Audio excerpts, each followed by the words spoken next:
So I mounted those control arms on that GMC Sierra, and the upper one looks pretty easy actually.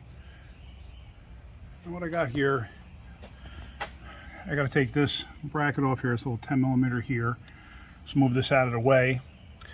Basically, and then you just got a ball joint here, ball joint nut, and then you have these that got to come undone. Now these are the adjustments for camber and caster. You have this one swing arm here and this one here. And you see there's a locating pin right here and that arch that's right there. What happens is, see, it's pretty dirty. Well, let me see if I can get a better shot. Oh, this one looks much better. That pin is stationary right there. That's part of the frame here. So now this, that's an uneven, like eccentric. So what happens is as you rotate it, it will bring the arm out or in a certain amount. Now this piece here, this gets discarded. This is from the factory when they did the factory alignment. And I'm assuming they leave everything loose, and what they do is they insert these in place once the factory alignment is done till it goes further down the line, and then they tighten up the control arms. So this piece actually comes out and gets discarded. A lot of times they break, but basically it just centers everything. So the alignment was never done on this vehicle. Not bad with 180,000 miles on it. So basically, I'm going to change that, not a big deal. Now the lower one's going to get a little tricky because I got to take the axle out to do the lower one. The reason I got to take the axle out is because the ball joint comes from the top down. So the control arm has to go up. It can't go up because there's an axle in the way. So I got to get the axle out. And looking at it, I'm assuming, take the sway bar end link out, unbolt the shock. I'm not sure if I got to take the shock completely out or not. I'll see. And then I'm assuming unbolt the axle from in there. That's one really nice thing the GM does is they bolt them together. And then I would say take the axle nut off. And then I'm thinking this thing's going to swing down in between and come out at the bottom, because if you look at the new control arm, that one laying on top, it has an opening in that A arm. So the A is not like complete. It's almost like a V. So let me go ahead and get the upper one done and out of the way, and then I'm going to work on doing the lower one. So when I come across something interesting, I will point that out to you. Yeah. Now these pieces, like I said, you discard them, you don't reuse them. But a lot of times you just pry them out like this, and they come out. A lot of times they break. This one didn't break. You can see it's got a hole there for like the factory setting. And you can see it's got an arch there. Here, obviously, it's closer to the center line of the bolt, whereas here it's far away. So that, like I said, will arch the, or drag the control arm in or out to change the camber caster. I mark these things to the frame. The reason I do that is I kind of want to get it close, but it definitely will go for an alignment when it's done. I don't do the alignments here, so, but I'd like to get it at least close for when I drive it up the street there. Plus I can road test it too. At least if it's close, you know, I can road test it and feel how the, you know, how the truck is on the road. So, all right, let me get this going. So I actually did the other side complete, and I'm going to show you on the driver's side what I do. But let me show you real quick. I got them both done, and what I wound up doing is originally I thought I'd be tucking the axle down through. I didn't even have to unbolt it, because basically, since I'm taking the upper and lower ball joint out, at that point, it's just easier to take the knuckle off, which is what I did. I just took the rotor off, the caliper off, just took the knuckle completely out. And then this way, what I did was I just took the axle, and since I can't get the lower ball joint out, I just took the hub, bent it forward, tucked the axle out, and just tucked the axles to the side. So I'm going to show you on the other side. And like you saw yesterday, I took those holders for the adjustment for the factory settings. And let me just show you that real quick. And here you see, it's got the holes in a different position. So this way it holds that arch in a different position. Like the gray one is centered, where the white one is more towards, like, say, the 1 o'clock position. So anyway, what I'm going to do is I'm going to start unbolting everything. There's really not much to this. Now what I am going to do is I did tighten the uppers because I don't want the adjustment to move. But on the lowers, Remember I told you in the past, try to get it to ride height and then before you tighten the bolts. On the bottoms, I get them close to snug, and then I'm leaving them alone. They're self-locking nuts, so they're not going to go anywhere. But the reason for that is because once it's on the alignment rack, they're going to tighten up the lower control arms, you know, at ride height. So, all right, let me get this going. All right, so there we go. Everything's loose and unbolted. The ball joint's unbolted. And you see I put these witness marks right here. This way I know exactly where to put those back. Now I want you to see this as I rotate this. See how much that moves it? That's just that caster and camber. So now I'm going to take all of this apart, get this out of there. The sway bar end link, what I did is I took a wire brush and I wire brushed it, and I sprayed it with WD-40. This way it'll come right out. If I wasn't saving it, this one I would cut all the threads off. I've showed you that on sway bar end links. On this you can't cut all the threads off because you need that to catch that to compress the bushings. So that's the reason you leave that alone. So let me get this apart. Alright, I just wanted to show you this. And I got the bolts out. Now it'll hit the spring, so you kind of have to rotate this and get this at the right spot, and it will come out. Going back together, it's a little tricky, but you know, it's not a big deal, and it comes right out. And make sure you keep these separated left, you know, front to rear. Keep it in a good spot. This way you don't mix them up when you put it back together. So there it is. The arm is out, and as you can see, the axle's right here. So now, with a little bit of effort, I can't show you really because I need two hands to do it, and I don't have my tripod here. You basically just take this and you can pull it up and out. It will come out, and then I'm going to rest it on top of here. Let's see, anything else special I need to show you right here? Not really. Okay, so let me get that done. I'll show you what that looks like. So there, that's up and tucked away, and all the background noises, I got a giant fan on because it's humid as anything over here today. So now what I'm going to do is I'm going to separate this ball joint, just take the knuckle completely off. Now I haven't touched anything on this shock yet, but check this out. There's the same on the other side.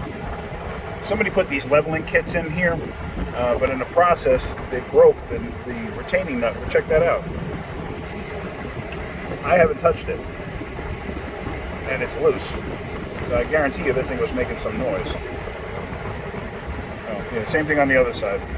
Now whatever. The problem now is, because that one's, see how the tabs are broken? This one has the tabs locking it in place here. This one's broken, so now I got to try to hold this while I take that bolt out. I should be able to, not a big deal. All right, one thing I wanted to point out too, when you're taking these out, on the lower control arms, there's this shim or spacer or whatever you want to call it that's in there. You don't want to lose this, because you see it's got ledge to it, because it centers in that hole. But it's actually a lot smaller than the, whoops, there it is, hold on. As you see, it's a lot smaller than the flange of the nut. And I don't understand the reasoning for it, unless it just centers the nut and it just adds reinforcement to the frame there. I don't know. But they will fall out, so just be mindful of it and pay attention to it so you don't lose them. The rear bolt, when you go to take it out, it will not clear. It'll hit the sway bar. So basically you take the bracket out. See the bracket on this side? You take the bracket out, you move the bushing over, and this allows you to push the sway bar up, and then the bolt will come out. I've tried several different ways to get it out. It just misses. I mean, it looks like it would clear, but it doesn't. It just misses. So let me move that up and do that, and then the control arm will fall out. So there you go. Everything's out. Basically, it's going to be a reverse procedure to install. Really not a big deal. The worst part, I think, is catching the bolts for the lower part of the strut here.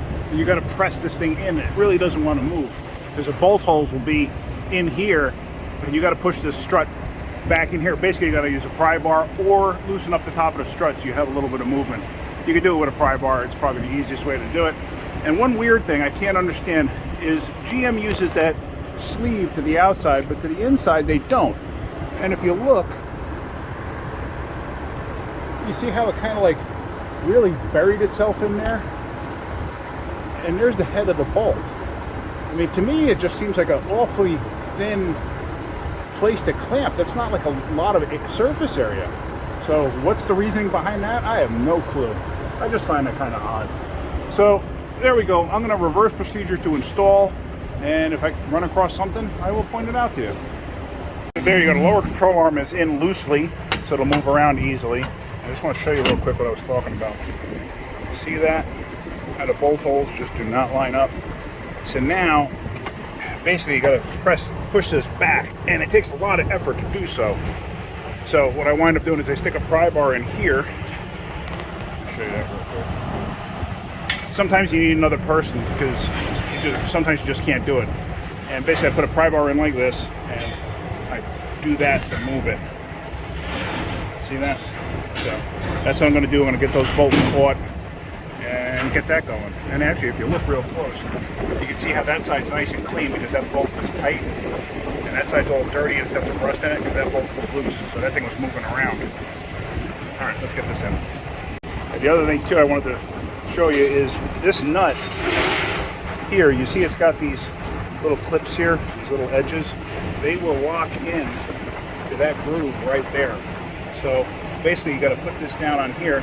Usually use a pair of channel locks or something, just snap it down in place. I actually had to push these back together because they were so loose it fell out. I basically just bent these tabs back in. So this one's going to go on no problem. The other side, I may just have to use a regular nut on the top because I really don't have a choice. I don't have any of these to replace this with. Let's get this on. And there it is in place, and you see it won't come out. It just stays there and it allows it to move around a little bit. I guess it's just for ease of assembly on the assembly line because I don't see any reason that a nut wouldn't work out just as well. So, which, like I said, I'm going to probably use on that side. So there we go. I got that caught, and as you see, the bolt's coming up through there. I had to pry this thing towards the engine, but back slightly to get everything lined up. And then what I did is I used a self-locking nut that goes on there. It's an old exhaust manifold or exhaust pipe to manifold nut. So basically now I got to tighten everything down. Here's the leveling kit. I reinstalled that, so now I'm going to just basically reverse order to install everything. Got the knuckle in place, so now I'm going to take the axle and just tuck it down. It will go right in there, and then I don't have to worry about any of that. And then just, like I said, just keep going to get everything installed.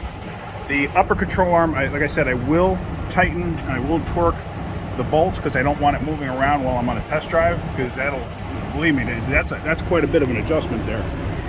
So I just don't want it moving, so those will be torqued. The bottom ones I'm going to leave just snug. I'm going to basically bring them down and then back them off so that the bushing will actually rotate as the suspension goes because it's going to go for an alignment, and I'll let them tighten it up once it's on the alignment rack.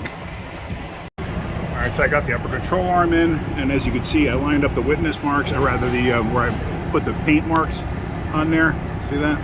So it's as close as it's going to get to where it was originally. So now, also, if you see it, that's at ride height right there. That's where I tighten those bolts down.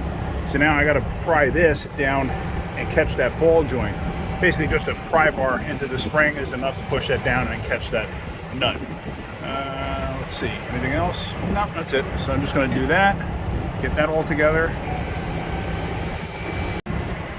And there it is. It's all assembled, and everything's torqued down.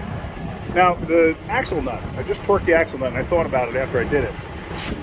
I've had people say to me, well, how do you torque that? You got to have somebody sitting inside it to hold the brakes, and sometimes you can't even do that because, obviously the rotor turns. Well, not really. Got a punch or a screwdriver, stick it in the vein of the rotor, then when the rotor turns, there you go, it's locked up against the caliper bridge. Then you can torque the nut to what it needs to be torqued to. Now let's say you don't have a vented rotor. Unbelievably rare. Old cars, old foreign cars mostly. Basically what you can do is you can stick a pry bar in between the actual wheel studs and then have it hit the ground, just like that. You go like that and then get this part to the ground, then you can torque it. So, or let's say you got some kind of a race rotor, you don't want to do that or whatever, just, that'll work too, what I just mentioned. So anyway, that's it. Let me get this all finished up now, and like I said, those lower bolts are loose, and then we're going to road test it. But I got a funny feeling on a road test, it might make a little bit of noise because the lower bolts are not completely tight. They're snug, they're not completely tight. But yeah, so we'll do that. If you get anything out of the videos, hit that like button. If you could, please subscribe. That's it for right now. Have a great day. Keep wrenching.